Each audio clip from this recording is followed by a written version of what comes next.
오늘 제목은 인간의 몸으로 오신 하나님이란 제목으로 같이 말씀을 나누겠습니다. 인간의 몸으로 오신 하나님이라는 제목인데요. 앞서서 저희가 광고했던 대로 저희가 오늘 이번 주 포함해서 6주간 성숙의 삶이라는 모임을 계속 진행하려 합니다. 점심 식사 후에 저희가 조를 좀 나눠 가지고요. 다 함께 하면 좋겠지만 조를 좀 나눠서 소그룹으로 오늘 들은 저희 말씀을 가지고 같이 이야기하고 같이 그것에 대해서 질문하고 같이 그것에 대해서 기도하는 시간을 좀 가지려고 합니다. 저는 벌써부터 기대가 되는데요. 하나님께서 이 말씀 통하여 우리 한 명 한 명들을 어떻게 인도해 나가실지 기대하시면서 진짜 이 응답들을 받아 누리시기를 진심으로 소원합니다. 주제는요. 예수님에 대한 주제를 계속해서 나누게 될 겁니다. 오늘은 그 첫 번째 시간으로요. 인간의 몸으로 오신 하나님이라는 제목으로 예수님에 대해서 함께 나누도록 하겠습니다. 혹시 테슬라라는 차 아시죠? 테슬라. 혹시 그 테슬라를 만든 사람에 대해서도 아시나요? 앨런 머스크라고 거의 요즘 굉장히 잘 나가는, 제일 잘 나가는 그런 사업가 중에 한 명입니다. 이 사람은 굉장히 많은 과학 기술에 대해서 많은 생각들을 하는데요. 어떤 인터뷰를 제가 봤는데 AI 능력이 그 artificial intelligence 그 능력이 어느 순간에는 인간을 초월하게 될 거다. 그걸 진짜로 믿는 분이에요. 그래서 우리가 그거를 규제해야 된다라고 생각하는 사람이에요. 그거에 대해서 온 힘을 다 쓰는 그런 사람이거든요. 그리고 이분은 지금 우리가 살고 있는 게 가상현실일 수도 있다. 이거는 뭐 나중에 자세하게 뭐 설명할 기회가 되면은 이야기를 드리겠지만 우리가 지금 살고 있는 게 이게 가상현실일 확률이 되게 높다. 이걸 믿는 그런 사람이에요. 저희들은 믿지 않는 거를 이분은 믿고 있는데 우선은 그 AI에 대해서 그렇게 사람들한테 설명을 하는데 잘 못 알아듣는데요. 그게 그렇게 위험하게 될 거다라고 자기는 그걸 확신을 갖고 이야기하는데 잘 못 알아듣는데요. 근데 왜 그런지 봤더니 사람들은 자기보다 더 월등한 존재에 대해서 상상하는 게 되게 어렵다는 거예요. 본인보다 뭔가 월등한 것에 대해서 이렇게 될 것이야 라고 생각하는 거를 힘들어 한대요.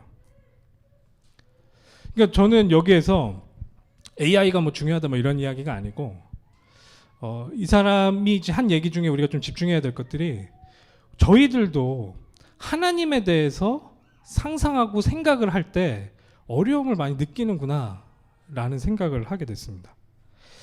우리 머릿속에서도 하나님에 대해서 상상을 하는데 대부분 우리 수준으로 하나님을 상상하고 정의하는 것들을 많이 보게 되는데요. 그 하나님은 근데 우리가 알듯이 전 우주를 창조하시고 그걸 운행하시는 분이시란 말이죠. 근데 그분에 대해서 우리가 정확하게 알 수 있지 않습니다.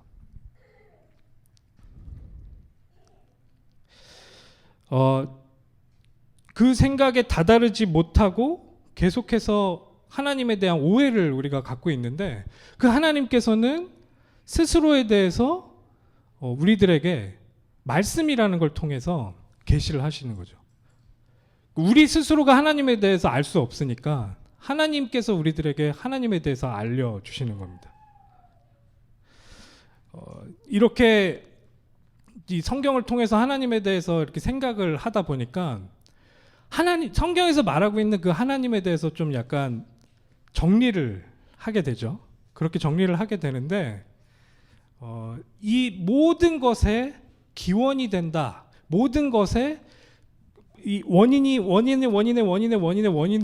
타고 쭉 올라가다 보면 결국에 가장 이 모든 것의 원인 중에 가장 중앙에는 우리 하나님이 계신다라는 생각을 우리 말씀을 통해서 우리가 정리를 할 수가 있어요. 알파와 오메가시고 모든 것의 처음 되시고 근본 되시는 그분이시란 말이죠.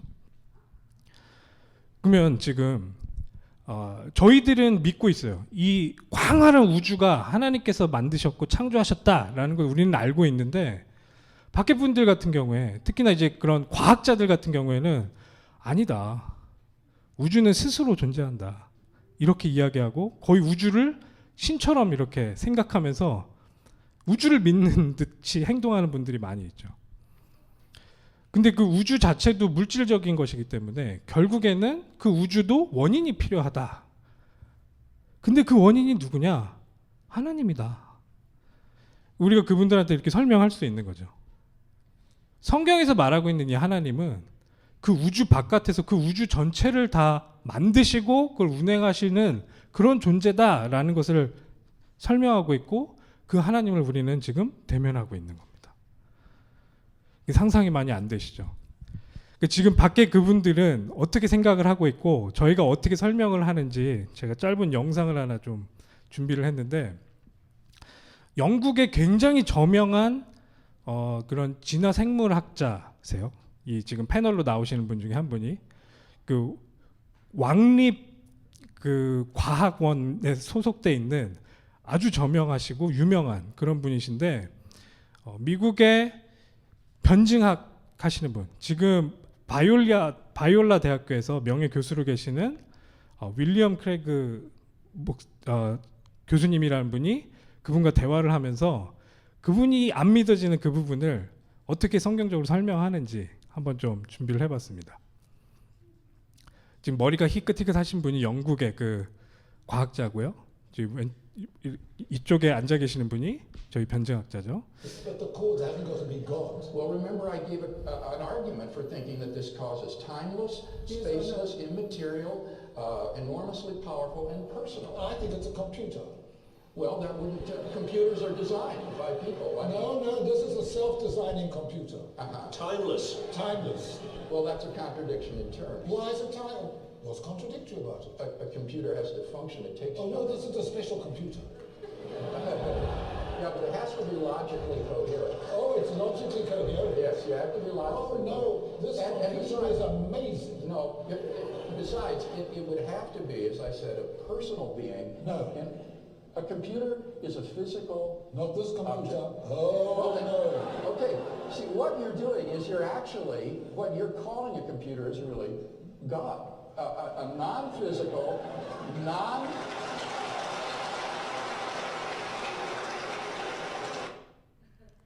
예, 자막이 보이셨나요? 예, 좀 다 이해를 하셨을 것 같습니다. 그러니까 이분들 같은 경우에는 결국에는 그 원인에 대해서 설명을 할 수 없는 거예요. 뭐 빅뱅 띠오리건 뭐건 아무리 과학적인 그런 이론을 가지고 이야기를 해도 결국 그 원인에 대해서는 설명할 수가 없죠. 근데 우리가 믿고 있는 이 성경에서는 그 원인에 대해서 설명을 하신단 말이에요. 이 모든 것들을 창조하신 그 하나님에 대한 존재를 가장 명확하고 가장 정확하게 말하고 있는 게 이 성경입니다. 그 성경을 통해서 우리는 하나님에 대해서 조금씩 알아가는 거예요. 그렇게 인식해 가는 거예요. 그리고 그분이랑 이렇게 대면하는 겁니다. 이제 그 하나님과 우리가 이렇게 알아가는데, 만약에 우리가 갖고 있는 그 이성으로 하나님을 설명할 수 있다면, 어떤 교부가 이야기했는데, 그렇게 우리가 설명할 수 있는 하나님이라면 더 이상 그분은 하나님이 아니다. 우리의 모든 것들, 우리가 할 수 있는 모든 상상들을 다 동원해서 만들어내 봐도 그 안에 담기지 않는 분이 우리 하나님이시다. 이 모든 것들을 창조하신 그분이 하나님이시다. 갑자기 왜 이렇게 뭐 하나님에 대해서 또 이런 영상을 보면서 제가 이런 이야기를 드리냐면, 저는 아침마다 이걸 묵상하거든요. 여러분들은 어떠신지 모르겠어요. 여러분들이 믿고 있는 그 하나님에 대해서 여러분들은 얼만큼 생각하고 있고 얼마나 느끼고 계십니까? 얼마나 알고 계십니까? 예전에 저는 아침에 일어나면 걱정거리를 묵상했어요. 제가 갖고 있는 문제들, 제가 갖고 있는 저의 형편, 그리고 저의 못남, 이런 것들을 묵상했죠. 심지어는 처음 크리스찬이 돼서도 계속 그걸 생각했어요. 나는 이것도 못하고 저것도 못하고 이것도 잘하고 싶고 뭐 잘하는 게 하나도 없어. 이런 식으로 저에 대해서 계속 생각하고, 하나님 나 이거 주세요 저거 주세요. 근데 어느 순간에 이게 믿어지기 시작하는 거예요. 저 광활한 우주를 창조하시고 그 밖에서 우리 모든 것들을 운행하고 계시는 그 하나님이란 존재가 계시는구나. 그분이 지금 나와 관계하고 있구나. 저는 아침마다 그걸 묵상하거든요. 그렇게 하나님에 대해서 묵상하는 순간 제가 갖고 있던 모든 걱정이 그 안에서 싹 녹아져 버립니다. 내가 갖고 있는 그 한계가 어마어마하게 광활하신 그 하나님 앞에서 얼마나 그게 더 감사한지 모르겠어요. 나의 이 못남 때문에 그 하나님을 더 의지할 수 있는 나의 상태가 얼마나 더 감사하고 감격스러운지 모르겠어요. 여러분들은 어떠세요? 그 하나님에 대해서 생각해 보십니까? 하나님의 입장으로 하나님에 대해서 정의하고 계십니까? 말씀을 통해서 그 하나님에 대해서 아시려고 몸부림치고 계십니까? 그 하나님을 조금만 아는 그 순간에 여러분들의 모든 것들이 변화되기 시작하는 거죠.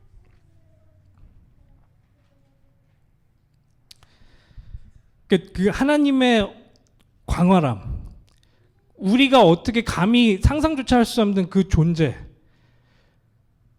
이 우주를 전체 창조하시고 그 모든 우주의 삼라만상을 운행하고 계시는 그분, 그 하나님을 지금 우리는 알고 있어요. 근데 오늘 본문을 보시면 그 어마어마한 그 하나님이 2000년 전에 굉장히 가난한 그 마을에 목수였던 30살짜리 청년을 그 하나님과 같다라고 이야기하는 게 지금 이 본문이에요. 바울은 지금 그 얘기를 하고 있거든요.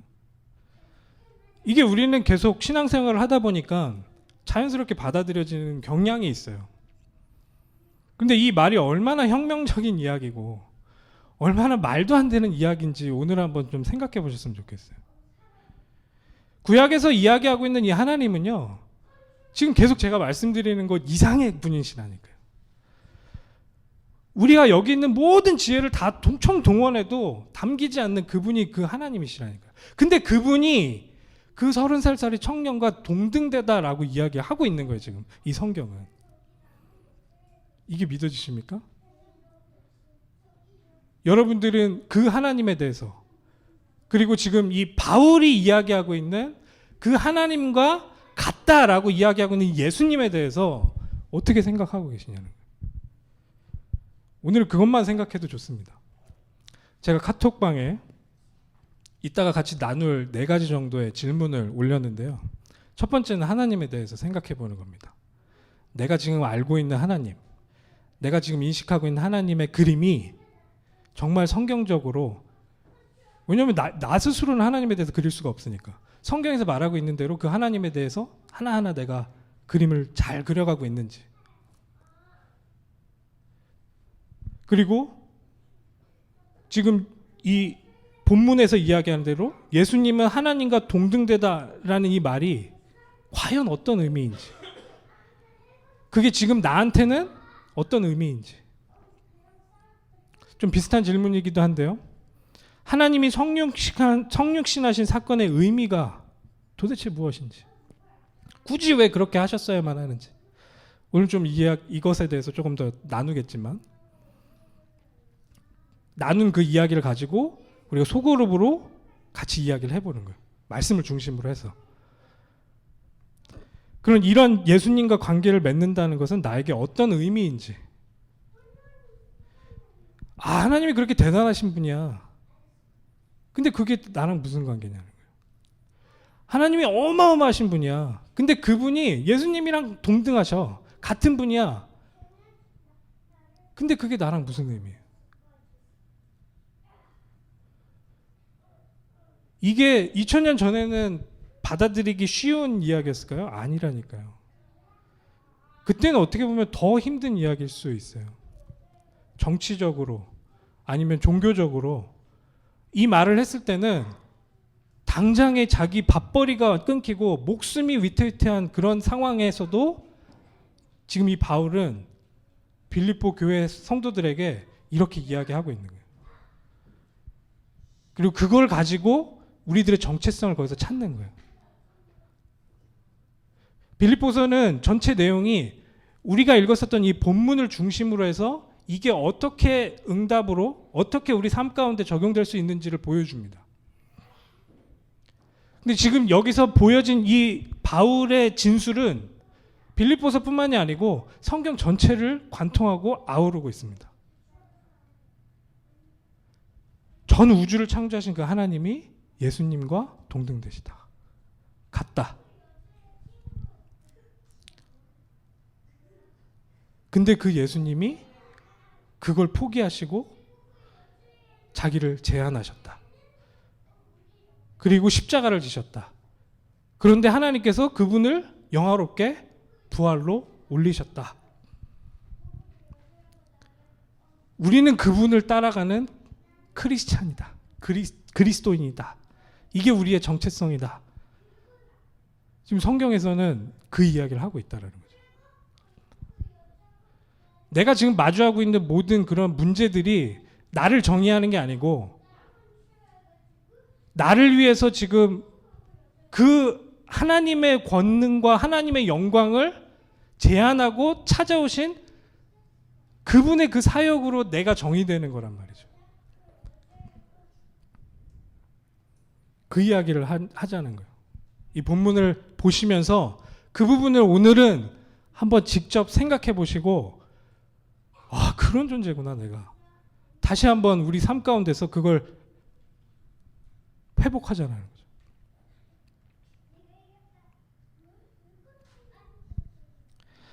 당시에는 신으로 추앙받던 사람들이 여럿 있습니다. 많이 있었어요. 뭐 가장 쉽게는 로마의 황제 같은 경우에도 거의 신이라고 이야기를 했어요. 근데 그런 이방 신들을 믿는 그런 문화권에서는 신이 여러 개란 말이에요. 신이 여러 명이에요. 그래서 그 중에 한 신, 우리 황제가 그 중에 한 신이다라고 이야기하는 게 그렇게 어렵게 느껴지진 않아요. 그래서 당시에 뭐 파라오도 그랬고요. 뭐 황제 시저 같은 경우도 그랬고요. 다 자기를 신으로 칭호했어요. 동양에서도 그런 일들이 많이 있죠. 황제를 신처럼 그렇게 표현하고 그렇게 받아들이고 하늘이 내려줬다 이렇게 이야기하는 경우가 많이 있는데 잘 기억해 보세요. 뭐 그런 상황 가운데서도 그 황제와 동등됐다라고 이야기하는 것도 힘들겠지만 조금 더 힘든 내용은 뭐냐면 지금 이 바울과 예수님은 유대 문화권이란 말이에요. 유대인이에요. 유대인이 갖고 있는 하나님은 그런 하나님이 아니시란 말이에요. 여러분들 구약을 많이 읽어서 아시잖아요. 유대인이 이야기하고 있고 유대인이 생각하는 그 하나님은 지금 여러 잡신 중에 하나 그런 하나님이 아니시라니까요. 지금 계속 제가 얘기하고 있는 거를 약간 조직신학적으로 정리를 해보면 구약 성경에서 그리고 우리 전체 성경에서 말하고 있는 그 하나님에 대해서 우리가 한번 생각을 해보면 이분은 한 분이세요. 여러분이 아니에요. 딱 한 분이세요. 그리고 이분은 오로지 이분 스스로만 완벽하세요. 이분은 부족한 게 없는 완벽하신 분이에요. 그리고 이분은 전지전능하시고 모든 것, 그러니까 전지전능하시다 이 말은 모든 걸 다 알고 계시고 모든 걸 다 할 수 있는 그런 능력을 가지고 계신 분이에요. 그리고 이분은 만들어지지 않았어요. 피조되지 않았어요. 이분은 스스로 계신 분이에요. I am 이라고 당당하게 자기 스스로를 표현하실 수 있는 그분이란 말이에요. 그리고 이 모든 것의 통치자란 말이에요. 이 유대교 사상 가운데서 믿고 있는 그 유일신 그 하나님에 대해서 지금 설명하고 있는 겁니다. 그는 시작과 끝이 없고 우주를 창조하고 유지하고 계세요. 그에게는 한계가 없고 따라갈 자도 없다고 믿는 게 이 유대인들이 믿는 그 하나님이에요. 근데 그 하나님을 지금 30살밖에 안 된, 돌아가실 때쯤 되면 33살 정도 됐다고 우리가 예상하는데 그런 청년을 그 하나님과 같다라고 지금 이 바울이 설명하고 있단 말이에요.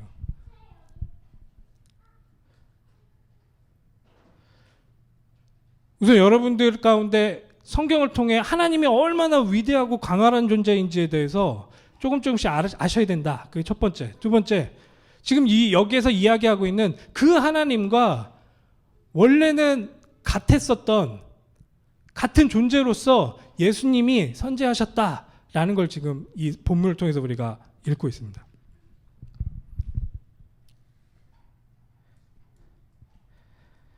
이런 주장은 이전에도 없었고 이후에도 없을 완벽하고 새로운 하지만 굉장히 혁명적인 그런 이야기라는 거예요.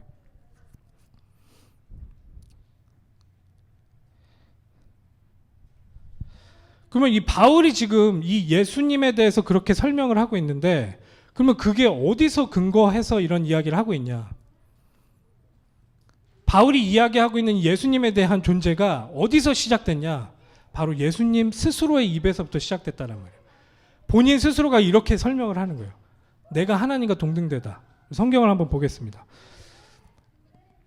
많이 피곤하시죠?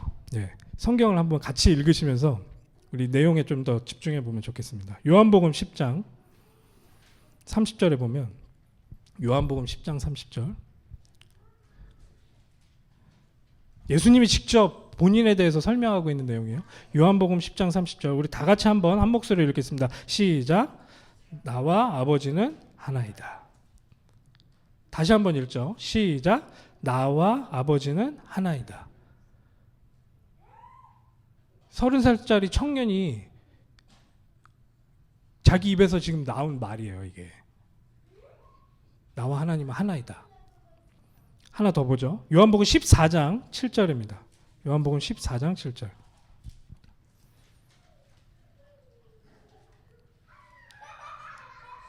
우리 같이 한번 한 목소리로 읽겠습니다. 시작. 너희가 나를 알았더라면 내 아버지도 알았으리로다. 이제부터는 너희가 그를 알았고 또 보았느니라. 14장 11절 한번 같이 보겠습니다. 14장 11절 같이 한번 읽겠습니다. 시작. 내가 아버지 안에 거하고 아버지께서 내 안에 계심을 믿으라. 그렇지 못하겠거든 행하는 그 일로 말미암아 나를 믿으라. 예수님 스스로가 본인을 하나님과 동등되다라고 설명하고 있고 그렇게 지금 자기에 대해서 이야기하고 있는 거예요. 예수님 스스로부터 그 이야기가 나와서 사람들에게 전달된 거예요. 지금 이 복음서에서는 그 하나님과 동일하신 그 예수님에 대해서 주구장창 설명하고 있단 말이죠.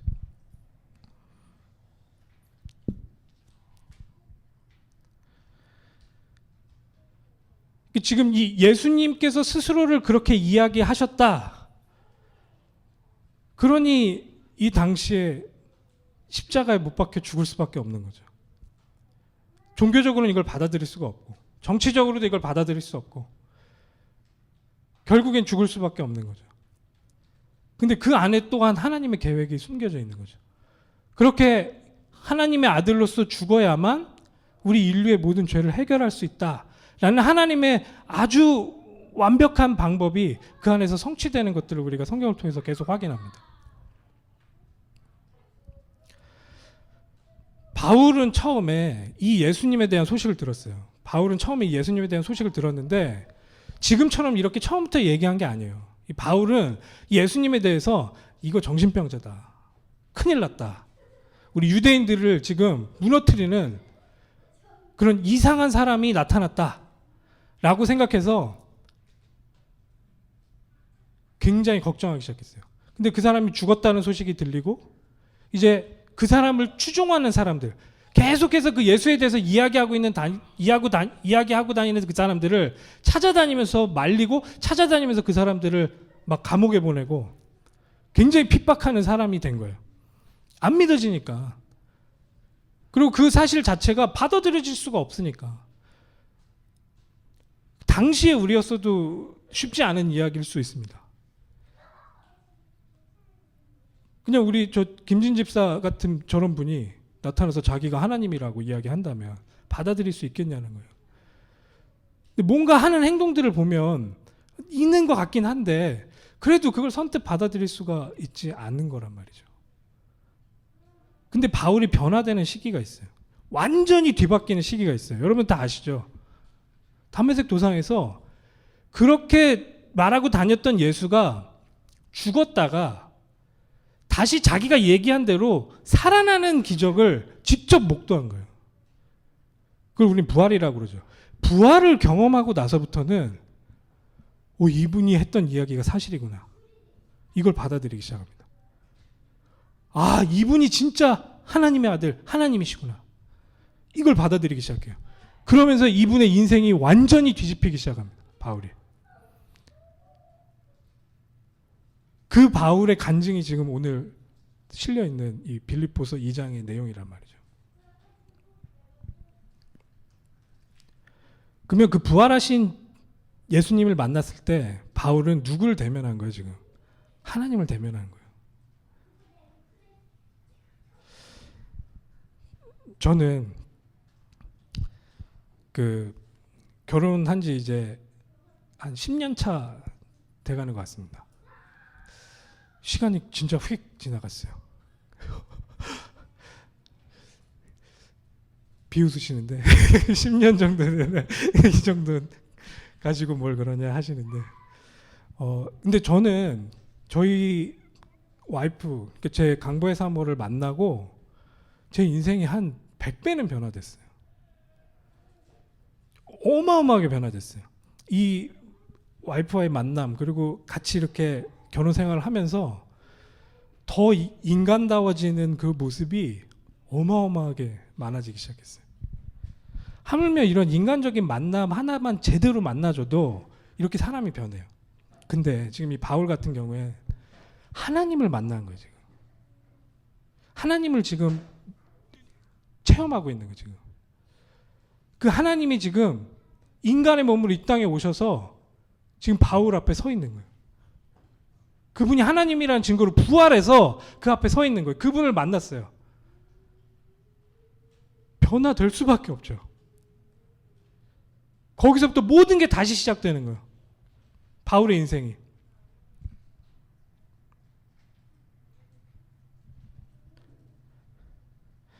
우리 하나님이 우리를 만나기 위해서 인간의 몸을 입고 우리에게 오셨어요. 우리가 이 만남을 맛보면 영원이라는 시간 속에서 새 창조의 변화를 우리가 체험하는 겁니다. 그냥 내가 종교 하나를 정했다 이게 아니라니까요. 제가 계속 지금 설명드리고 있는, 우리가 다 믿고 있는 전 우주를 창조하신 그분과 내가 관계를 맺기 시작했다라는 어마어마한 사건이란 말이죠. 그때부터는 진짜 제 삶의 모든 문제가, 그것을 바라보던 모든 나의 관점이 송두리째 변화되기 시작해요. 그게 뿌리부터 변화되기 시작해요. 나는 처음에 문제라고 생각했었던 내 인생의 그 모든 것들이 그때부터는 그곳에 하나님의 능력이 체험되는 기회가 계속 보여지기 시작하는 거예요. 이 하나님이 지금 나를 너무 사랑하셔서 인간의 몸을 입고 나한테 찾아오셨다. 내가 하나님을 찾아갈 수 없으니까 내가 이 죄 가운데서 완전 힘들어하고 있고 그 안에서 지옥의 삶을 살고 있는 나를 내 힘으로 빠져나올 수 없는 걸 아시고 나에게 찾아오셨구나. 나를 거기서 건져내시기 위해서. 어떤 사람이 늪에 빠져 있어요. 늪에 빠져 있는데 어떤 종교는 그래 거기 빠지게 된 게 네 잘못 아니냐. 그럼 조심하지 그랬냐. 그렇게 이야기할 수밖에 없는 종교들이 있고, 그 늪에서 어떻게든 건져내보려고 같이 들어갔다가 힘이 안 돼서 같이 꼬르륵 그 안에서 빠져 죽어가는 그런 종교도 있고 그런 삶이 있어요. 근데 우리 주님은 그 우리를 거기에서 건져내시기 위해서 완전하신 그 하나님이 우리에게 찾아오셔서 우리에게 손을 내미시고 거기서 우리를 건져내신단 말이죠. 그 진흙탕 속으로 같이 들어오셔서 그 안에서 우리를 끄집어 내신단 말이죠. 그 능력으로. 이제 이 예수님을 통해서 우리가 그 하나님과 만나는 겁니다. 그 하나님과 관계를 다시 회복하는 겁니다. 하나님이 거룩하셔서 우리가 하나님께로 직접 갈 수가 없어요. 왜냐하면 우리는 죄인이기 때문에. 우리는 하나님을 계속 대적하는 그 마음이 유전적으로 가지고 태어날 수밖에 없는 존재였단 말이죠. 죄를 질 수밖에 없는 상태였어요. 우리가. 근데 그 죄를 해결하시기 위해서 우리 스스로 그 해결할 수 없는 걸 아시고 하나님 스스로가 우리에게 찾아오신 사건입니다. 하나님 스스로가 우리와 같아지기 위해서 창조주가 피조물이 된 사건이 지금 이 성육신 사건이란 말이죠.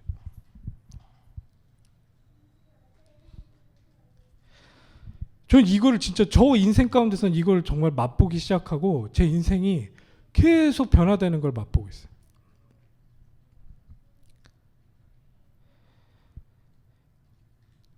예수님이 말씀하십니다. 진리를 알지니 진리가 너희를 자유케 하리라. 이 예수 그리스도를 통해서 이 진리가 내 안에 들어오기 시작하는데 그 진리를 통해서 내가 그 안에서 자유를 만끽하기 시작해요. 이전에 나한테 자유를 줄 것 같았던 것들을 쫓아갔었는데 근데 그것이 저를 속박했었거든요. 계속 저를 휘감았었거든요. 계속 저를 자유스럽지 더욱 못하도록 그 안에 제가 갇히도록 만들었었거든요. 근데 그거를 깨부시고 완벽하신 그 하나님의 능력으로 우리 삶 가운데 뚫고 들어오셔서 우리를 거기서 건져내신단 말이에요. 모든 것은 근본이자 배후, 시작인 예수님의 진리를 알아가며 진정한 자유를 맛보는 인생 속으로 들어가는 거죠. 말씀을 통해서 예수님을 매일 만나는 것은 인간이 누릴 수 있는 극상의 기쁨입니다. 이거 이상 우리가 추구할 수 있는 게 존재하지 않는다. 그 선택의 기록 가운데 있는 거예요. 우리는 언제나 내가 이 예수님을 어떻게 받아들일 거냐. 이 순간에 내가 예수님을 어떻게 받아들일 거냐.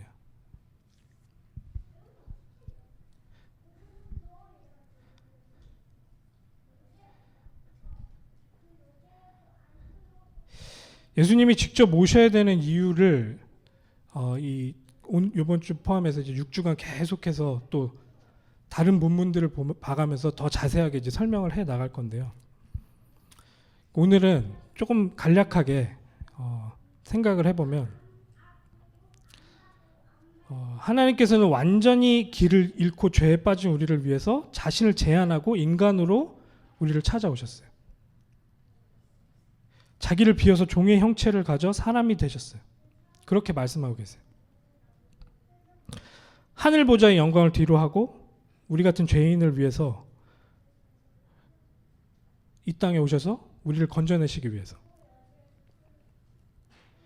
우리의 그 죄 문제를 해결하려면 피가 필요해요. 우리의 그 죄의 싹은 사망인데 그 사망이 필요해요. 그 피값, 그 사망을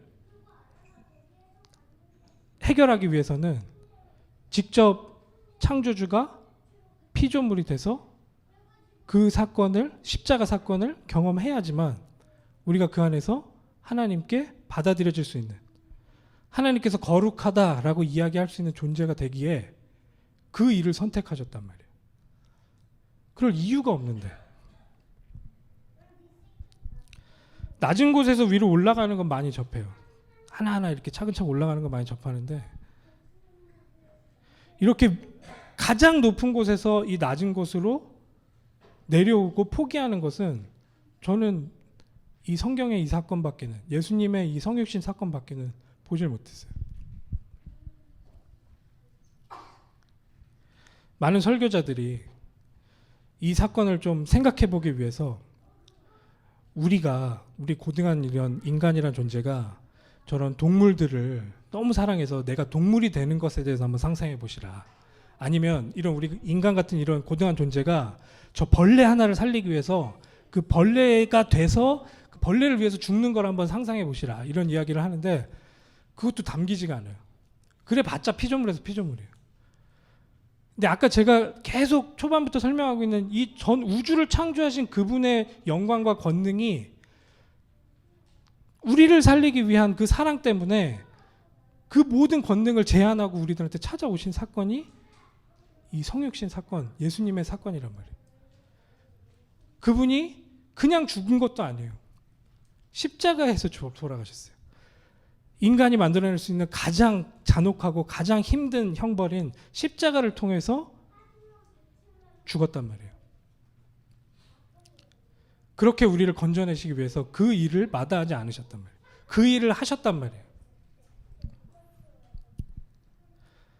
이게 우리가 예수님 통해 하나님과 맺게 되는 그런 관계의 시발점입니다. 우리가 이 하나님을 그리고 이 예수님을 어떻게 인식하는지에 따라서 우리들의 영혼과 우리들의 영원과 우리들의 이 모든 것들은 결정되게 돼 있어요. 예수님께서 이 모든 일을 해결하기 위해서 십자가에 돌아가셨어요. 다 치르셨어요. 근데 이 계약이 정말 이 사건 자체가 우리들에게 적용되려면 그걸 받아들여야 된단 말이죠. 그것에 대해서 인정해야 된단 말이죠. 그 인정한 그 사람들에 한해서 그 예수님의 십자가 사건 자체가 효력을 발생하기 시작한단 말이죠.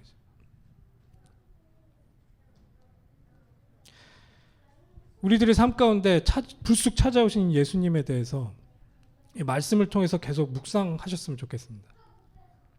이 말씀을 통해서 계속 생각해 보셨으면 좋겠어요. 하나님이 누구인지. 근데 그 하나님이 지금 예수님과 동등되다고 하는데 그러면 그 예수님은 어떤 분이신지, 그 예수님이 왜 그렇게 인간의 몸을 입고 이 땅에 오셨어야만 하는지, 그리고 그 사건이 나와 어떤 연관이 있는지. 우리 그냥 주일날 와서 착하게 삽시다 이러려고 여기 앉아있는 게 아니란 말이에요. 이 자리에 앉아서 진짜 그 예수님의 놀라우신 일들을 같이 경험하고 그 안에서 우리가 구원받고 그 안에서 정말 하나님의 자녀로서의 삶을 하나하나 살아가기 위해서 이 자리에 앉았기 때문에 이 부분을 언제나 고민하시고 이 부분에 언제나 응답받으시기를 진심으로 기도합니다.